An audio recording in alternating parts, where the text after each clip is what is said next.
Rivalry dates back to 1953 when the Sixers were the Syracuse Nationals. This is their 20th postseason meeting, easily the most playoff matchups between two teams in league history. Boston has won 12 of the previous 19 meetings. Look, if we're going to try to predict what's coming in the next few years, both of these teams are young. They seem like they're going to be on top of things in the East for a minute. Are we about to enter a new chapter of this great rivalry? That was great Paul Pierce footage. I was weird. I forget you were good sometimes. I was okay. Yeah, you were really good, Paul. But let me tell you, when you talk, and I like the Boston rally cry, beat PHILA. That's really clever. But you know who gets left out of the Philly-Boston rivalry? His name didn't get mentioned right then. It frustrates me so much. Here's a layup for everyone.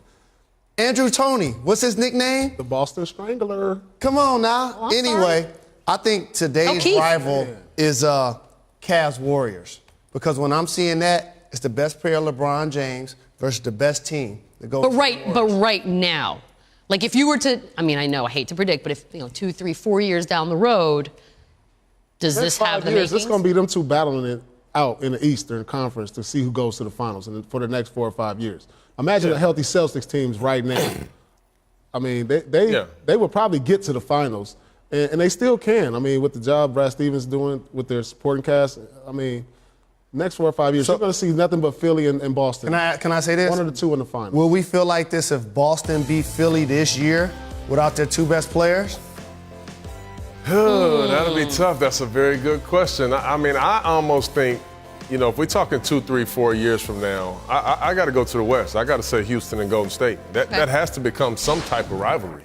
You got star power. You got two very good basketball teams. To me, the best two teams in our game this year, and it probably will be in the next couple years if they stay the same.